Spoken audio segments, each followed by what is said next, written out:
The observation deck of the royal cruiser was quiet. Princess Ara stood alone near the tall windows, looking down at the trading station floating in the darkness of space. Stars sparkled behind it like tiny diamonds scattered across black cloth. She had been watching for hours, and her guards had learned not to disturb her when she was thinking. Ara was not like other royals. Most of them stayed on their home world, attending parties and making political deals. They had no interest in the younger species that crawled across the galaxy, but Ara was curious. She wanted to see things for herself. She wanted to understand. They were an ancient race.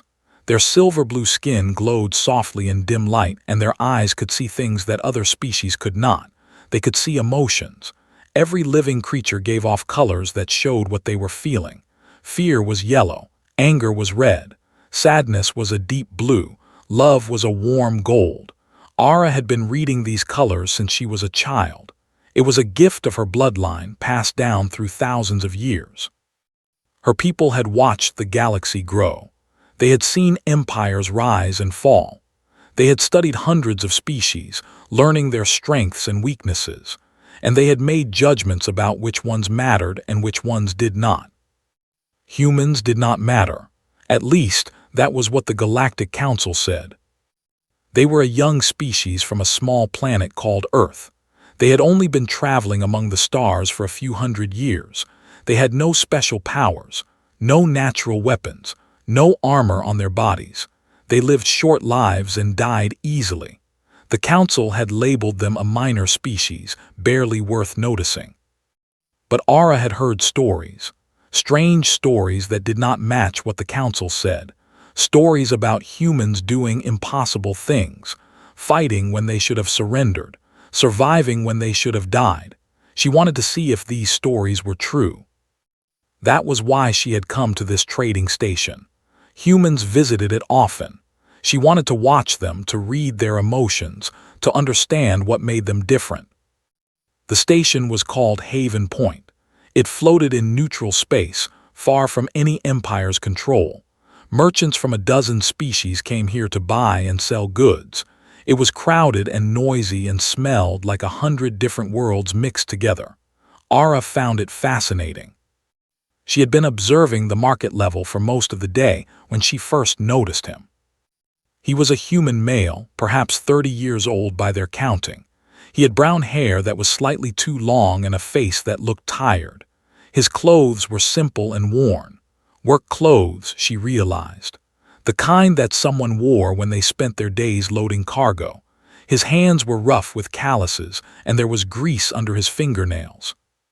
There was nothing special about him, nothing at all. His name, she would learn later, was Cole. He was a cargo hauler who owned a small freighter. He made his living moving goods from one station to another. It was lonely work. Most of the time, he traveled alone. Ara watched him move through the crowded market. He stopped at a food stall and bought a simple meal.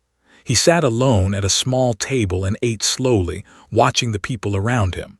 Sometimes he smiled at something he saw. A child running past. Two old merchants arguing about prices. Small moments of life that most people ignored. She read his emotional colors. They were calm and steady. There was a soft blue around him, the color of loneliness. But it was not a desperate loneliness. It was quiet, like he had made peace with it long ago. There was also a gentle warmth in him, a kindness that he kept hidden beneath his tired eyes. He was ordinary, completely ordinary. Ara almost looked away, almost went back to watching other humans who seemed more interesting. But something made her keep watching him. She did not know what it was. Maybe it was the way he moved, unhurried and calm. Maybe it was the steadiness of his colors, so different from the flickering emotions of the people around him. Finished his meal and stood up. He gathered his supplies and began walking toward the docking area where his ship was waiting. He moved through the crowd easily, not pushing, not rushing. Just a man going about his day. Then the alarm started screaming. The sound was loud and sharp, cutting through the noise of the market like a knife. Red lights began flashing on the walls. People stopped moving, looking around in confusion. Then a voice came over the station's speakers, and the words turned confusion into terror. Raiders, the station was under attack. Ara felt the change immediately. The emotional colors in the market exploded into chaos. Yellow fear everywhere, so bright it almost hurt to look at. People began running, screaming, pushing each other aside. Merchants abandoned their stalls. Parents grabbed their children. Everyone was trying to find somewhere safe to hide. Her guards appeared beside her within seconds. They were tall and strong, trained warriors of the royal house. Their leader, a stern woman named grabbed Ara's arm. "Princess, we must return to the cruiser immediately. They have boarded the station. We cannot be caught here." The Ara felt a chill run down her spine. She knew that name. Everyone in the galaxy knew that name. They were raiders, slavers, monsters. They traveled in packs, attacking stations and ships that could not defend themselves. They took everything of value and everyone who could be sold. Their warriors were massive creatures, 8 feet tall, covered in natural bone armor. Each one had 4 arms ending in claws that could tear through metal. A single was a match for 5 trained soldiers. They showed no mercy and felt no pity. A pulled at her arm again. "Princess, please, we must go now." But Ara did not move. She was watching something. She was watching Cole. The human had stopped in the middle of the corridor. People were running past him, pushing and shoving, desperate to escape. But he was not running. He was looking at something ahead of him, something that Ara could not see from her position. Then he turned and started walking, not toward the docking area, not toward safety. He walked deeper into the station, against the flow of panicking people, toward the place where the screaming was loudest. Ara pulled her arm free from A's grip. "Princess, what are you doing?" "I want to see," Ara said softly. "I want to see what he does." She began moving, using her natural abilities to blend into the shadows, to make herself hard to notice. Her guards followed, confused but loyal. They did not understand why their princess was interested in a single human. They did not understand why she was risking her safety to watch him. Ara did not understand either. Not yet. But something in her heart told her that what she was about to witness would change everything she believed about humans. About one human in particular. She followed him into the chaos, and she did not look back. The deeper corridors of the station were darker than the market level. Emergency lights flickered red, casting strange shadows on the walls. The screaming was louder here, mixed with sounds that made Ara's stomach turn. The wet crunch of breaking bones, the heavy thud of bodies hitting the floor, the cruel laughter of as they hunted their prey. Ara moved through the shadows, her guards closed behind her. She kept her eyes on Cole, watching him navigate the chaos with surprising calm. His emotional colors had changed. The soft blue loneliness was gone. In its place was something harder, something brighter. There was fear there, yes. She could see thin threads of yellow running through his aura, but they were wrapped in something else, something red and fierce. Determination, that was what she was seeing, pure, burning determination. The station's security forces had tried to fight back. Ara passed their bodies in the corridor. They had been good soldiers, trained and equipped, but they had not been enough. They had torn through them like they were nothing. She counted at least 30 raiders on the station, 30 bone-armored giants with claws that dripped blood.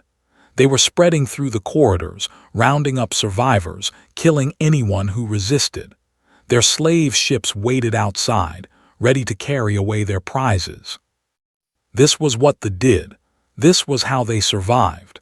They took the weak and sold them to the highest bidder. It had been happening for centuries, and no one had been able to stop them. Cole was not trying to stop them. He was not that foolish, but he was doing something. Ara watched him slip into a side corridor, moving quietly despite his size. He knew this station, she realized. He had been here many times before. He knew its layout, its hiding places, its secrets. She followed him, curious. The corridor led to a sealed door. "Emergency shelter," the sign said. These rooms were built into every station, designed to protect civilians during attacks. They had thick walls and heavy locks. Once sealed, they could not be opened from outside. But they could be found, and they were very good at finding things. Ara could hear crying from behind the door, children's voices high and frightened, old people calling out for help. There were dozens of people in that shelter, the weak, the slow, the ones who could not run fast enough to reach the escape pods. They were trapped. They would come for them eventually. They always did. The shelter would protect them for a while, but the raiders had tools that could cut through any door. It was only a matter of time. Cole knew this. Ara could see it in his colors. He understood exactly what was going to happen to those people if no one did anything. And he was going to do something. She watched him look around the corridor, searching for anything useful. His eyes landed on a maintenance panel. He opened it quickly and pulled out a welding torch.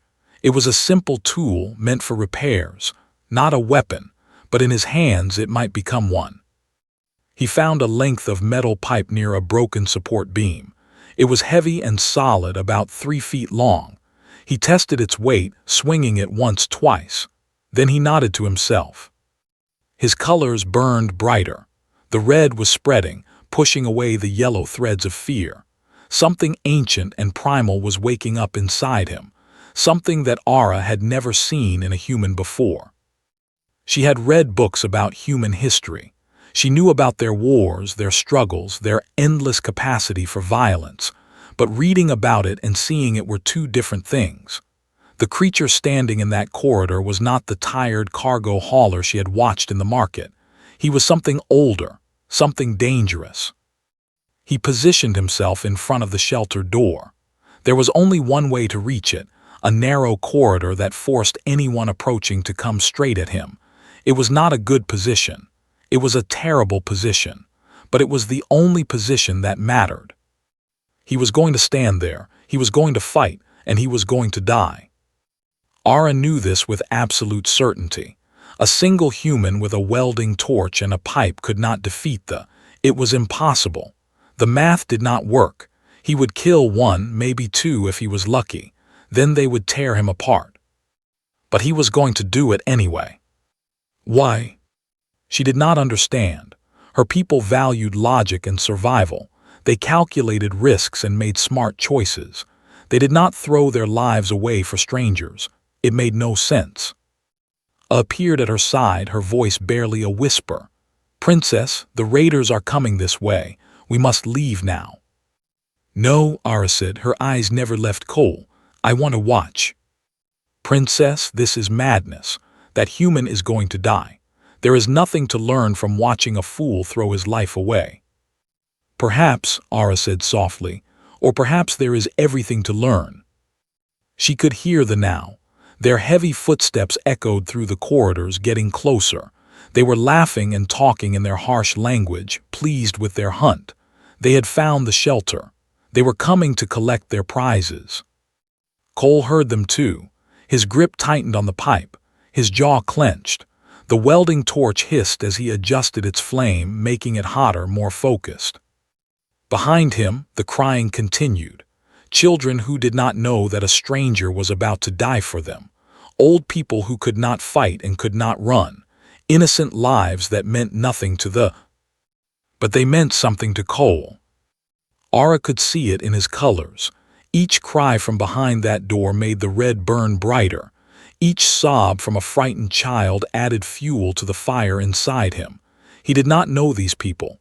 He had never met them, but he was going to protect them. Because that was what humans did. That was what this human did.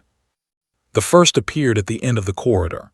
It was massive, easily 8 feet tall, its bone armor gleaming in the red emergency lights. It had 4 arms, each one thick with muscle. Its face was a nightmare of teeth and small, cruel eyes.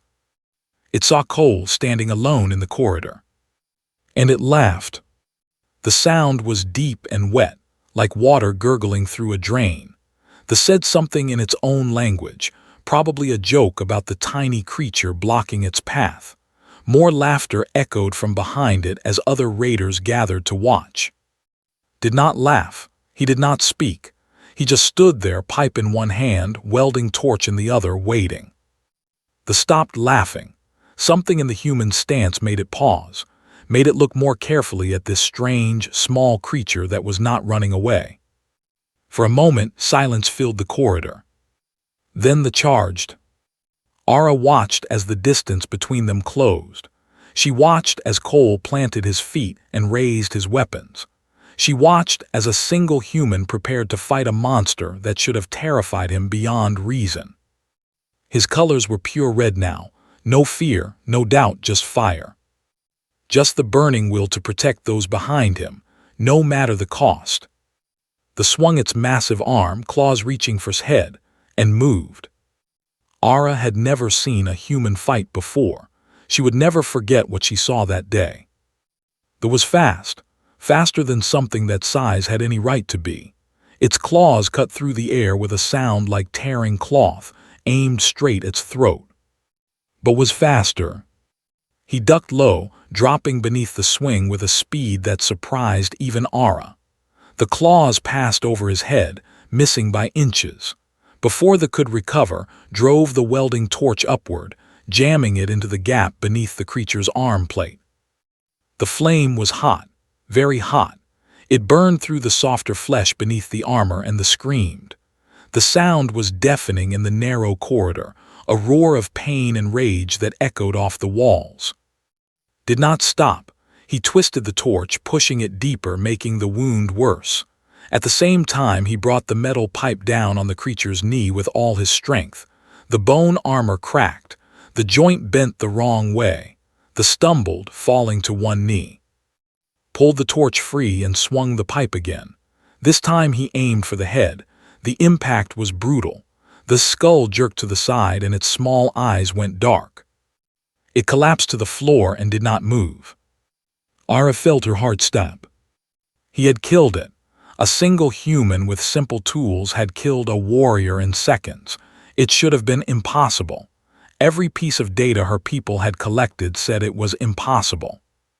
But she had seen it with her own eyes. The other had seen it too. Their laughter died. They stared at their fallen companion, then at the small human standing over its body.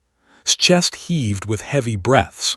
Blood dripped from a cut on his forehead where a claw had grazed him. But he was alive and their warrior was dead. For a moment, no one moved. Then two more charged at once.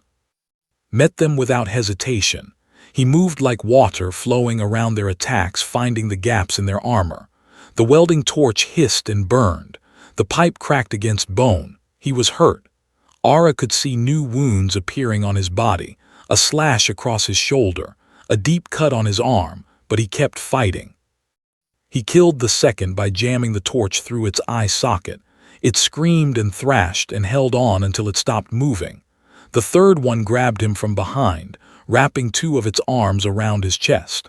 Ara heard ribs crack. His face twisted in pain. But instead of struggling, he went limp. His sudden dead weight surprised and its grip loosened for just a moment, dropped to the ground, spun, and drove the pipe upward into the creature's throat. Blood sprayed across the corridor walls. 3 dead. The human was still standing. Ara realized she was shaking. Her hands trembled at her sides. Her luminescent eyes were wide, unable to look away from the scene before her.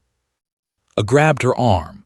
"Princess, we must go, now. The other raiders will overwhelm him soon. We cannot be here when that happens." "Let go of me," Ara whispered. "Princess, please."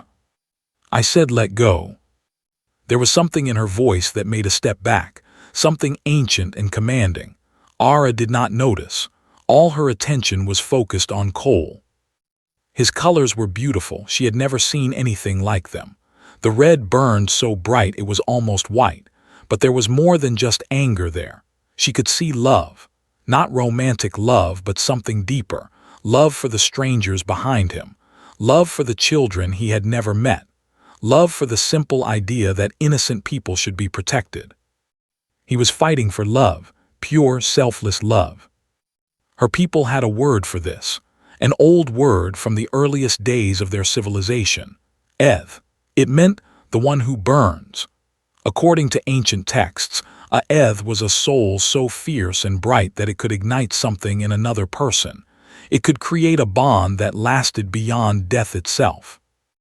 Ara had always thought it was a legend, a pretty story that mothers told their children. She was watching it now. She was watching a Eth fight alone against impossible odds.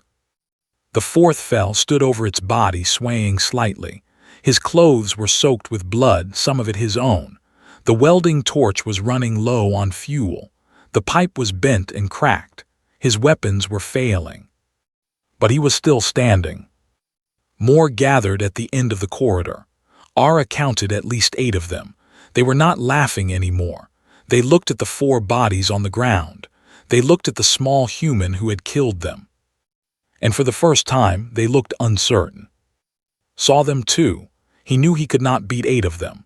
Ara could see that knowledge in his colors, a thin thread of blue sadness mixed with the burning red. He knew he was going to die. But he did not run. He did not try to escape. He planted his feet and raised his broken weapons, ready to fight again. Behind him, a child called out, a small voice asking if anyone was there, asking if someone would help them. His jaw tightened. The sadness disappeared from his colors, replaced by something harder than steel. He was going to keep fighting. He was going to keep protecting. Until his last breath, until his heart stopped beating, he would stand between those children and the monsters that wanted to take them. Ara felt tears running down her silver-blue cheeks. She did not wipe them away. She had traveled across the galaxy looking for something interesting, looking for something that would break the boredom of her long life. She had never expected to find this. She had never expected to find him. A human, an ordinary, unremarkable human. The bravest soul she had ever witnessed. The 8 spread out, preparing to rush him all at once. This was the end. Even Cole could not survive this. His fire would be extinguished, and those children would be taken away to lives of slavery and suffering. Unless someone helped him. Unless someone with power did something. Ara felt the ancient magic of her bloodline stirring in her chest. It was forbidden. Royals did not interfere in the affairs of lesser species. It was the first and most important rule of her people. But watching him die felt like watching the only light in the universe go dark. She could not allow it. She would not allow it. The charged raised his pipe. And Ara made her choice. The 8 moved as one. Their heavy footsteps shook the corridor floor. Their claws gleamed in the red emergency lights. 8 monsters, each one capable of tearing a human apart with ease. Against them stood one man with a bent pipe and an empty welding torch. Did not close his eyes. He did not pray. He simply waited, watching them come, ready to meet whatever happened next.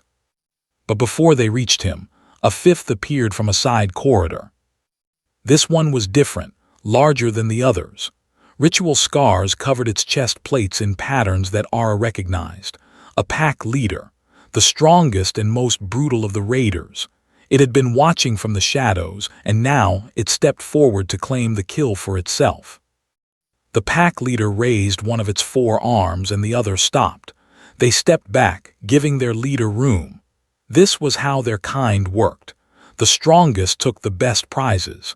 The leader wanted to be the one who killed this strange, stubborn human. It walked toward slowly, each step deliberate and heavy. Its small eyes studied him with something that might have been curiosity, perhaps even respect.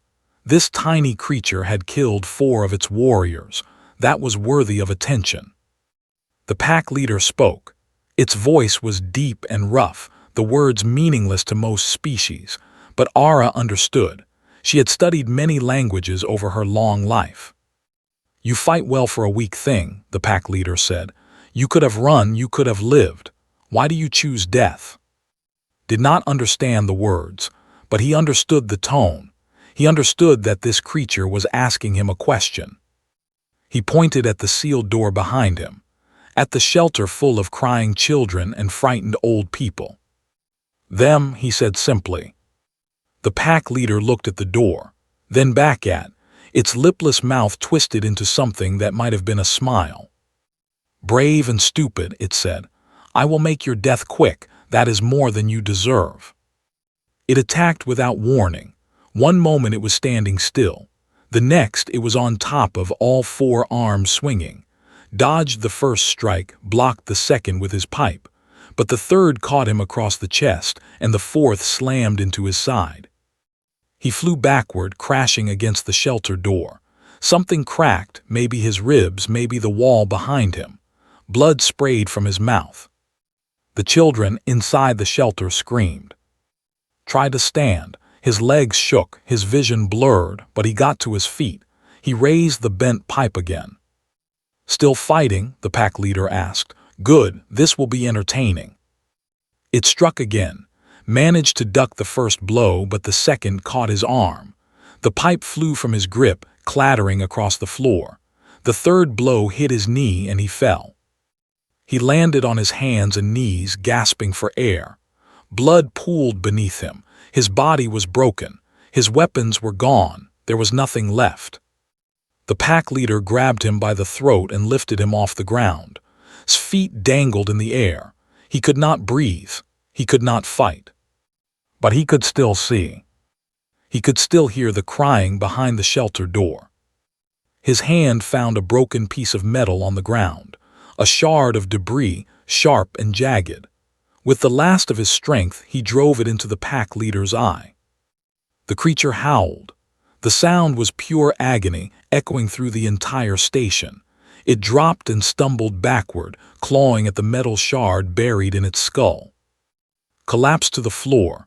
He could not stand, could not crawl. His body had given everything it had to give. But when the blinded pack leader staggered toward the shelter door, grabbed its ankle, he held on. "You do not get them," he rasped through bloody teeth. "Not while I am still breathing." The pack leader roared in rage. It kicked at him, trying to shake him loose, but held on. His fingers dug into the creature's flesh. His grip refused to break. The other watched in disbelief. They had never seen anything like this. They had never seen a creature so weak refuse to die, refuse to let go, refuse to give up. Ara felt the word rise in her throat, the ancient word that her people had almost forgotten, the word that she had thought was only legend. "Eth," she whispered, "he is Eth." A heard her, the guard's face went pale. "Princess, you cannot, the laws forbid it. If you claim a Eth, you will be bound to him forever, across all lifetimes, through death and rebirth. Your fate will be tied to his until the stars themselves burn out." "I know," Ara said softly. "He is a human. He will die in decades. You will live for thousands of years. You will carry his loss forever." "I know." "Princess, please think about this. Think about what you are giving up. Think about your duties, your family, your empire. All of it will change if you do this." Ara watched Cole holding onto the pack leader's ankle, watched him refusing to let go, even as the creature kicked and thrashed, watched him protecting strangers with the last scraps of his broken body. "I have thought about it," she said. "I have been thinking about it since the moment he turned toward the fighting instead of running away." She stepped out of the shadows. The other turned to look at her. They saw a royal, silver-blue skin glowing softly, luminescent eyes blazing with ancient power. They did not know what she was. They did not understand what they were looking at. But they understood danger. Ara raised her hand. The psychic power of her bloodline gathered around her, visible as silver light dancing across her fingers. It was a power that had destroyed armies, a power that had shattered fleets, a power that the rarely used because there were few things in the galaxy worth using it for. She had found something worth using it for. "Let him go," she said. Her voice echoed with power, resonating in the minds of every in the corridor. "Let him go, and perhaps I will let you live." The pack leader pulled the metal shard from its eye. Black blood ran down its face.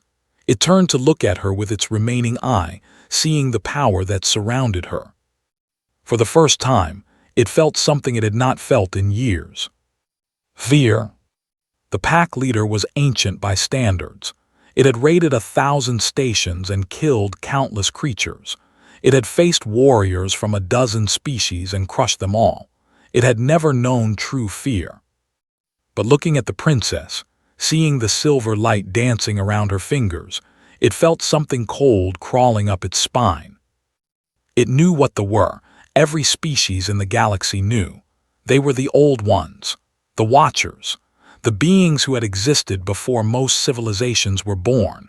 They rarely interfered in galactic affairs, but when they did, worlds burned. "This is not your business," the pack leader growled. Its voice wavered slightly. "Go back to your ship. We have no quarrel with the—" Ara walked forward. Each step was slow and deliberate. The silver light grew brighter around her, casting strange shadows on the corridor walls. "You are wrong," she said. Her voice was calm, almost gentle. "You touched what is mine. You hurt what is mine. That makes it my business." She glanced down at Cole. He was still holding the pack leader's ankle, though his grip was weakening. His eyes were glazed with pain and blood loss. He looked up at her, confused, probably wondering if he was hallucinating. She smiled at him. It was a small smile, soft and warm. Then she turned back to and the smile disappeared. "I will give you one chance," she said. "Leave this station. Take your dead with you. Never return to this sector of space. Do this and you will live to raid another day." The pack leader hesitated. Its remaining eye darted between Ara and its warriors. There were still 8 of them against 1. The odds seemed good. But the pack leader had not survived this long by being stupid. "Take her," it ordered. The 8 charged. Ara sighed. She had hoped they would be smarter than this. She raised both hands, and the silver light exploded outward. It was not fire or lightning or any weapon that normal species would recognize. It was pure psychic force, the power of an ancient bloodline unleashed without restraint. It hit them like a wall. Their nervous systems overloaded instantly. Their muscles locked. Their hearts stuttered. One by one they collapsed to the floor, their bodies twitching and shaking. They were not dead. Ara could have killed them easily, but she chose not to. Death was too quick for what they had done.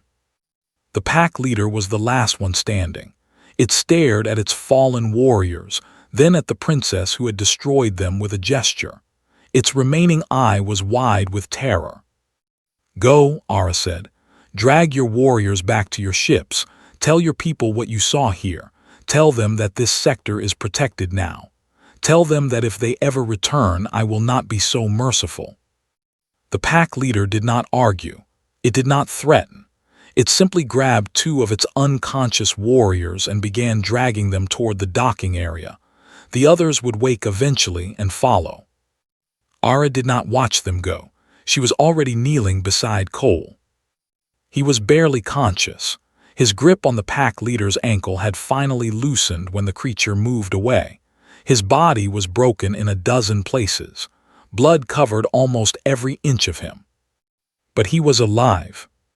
"Did we win?" he asked. His voice was barely a whisper. Ara felt tears in her eyes again. This strange, stubborn, beautiful human. Even now, after everything, he said, "We," as if she had been fighting beside him all along. "You won," she said softly. "I merely finished what you started." She placed her hand over his heart. She could feel it beating, weak but steady. The fire inside him was dim now, exhausted from the battle, but it was still there. It would always be there. She spoke the ancient words, the words of Eth binding that her ancestors had used in the earliest days of their civilization, words that she had learned from dusty books and forgotten rituals, words that she had never expected to use. "This one burns. His fire is mine to shelter. His battles are mine to share.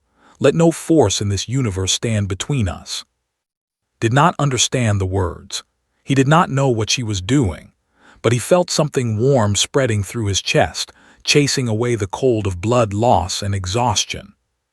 He closed his eyes and let the darkness take him. When he woke, he was in a room he did not recognize. The ceiling above him was made of something that looked like crystal, and soft light filtered through it like sunlight through water. He was lying in a bed that was far too comfortable to be anything on his old freighter. He tried to sit up and immediately regretted it. Pain shot through his chest, his arms, his legs. Everything hurt. "Do not move," a voice said. "Your body needs more time to heal." He turned his head and saw her, the woman with silver blue skin and glowing eyes. She was sitting in a chair beside his bed, watching him with an expression he could not read. "You," he said, his voice was rough, "you saved me." "You saved those people in the shelter," Ara replied. "I simply made sure you lived to know it." Was quiet for a moment.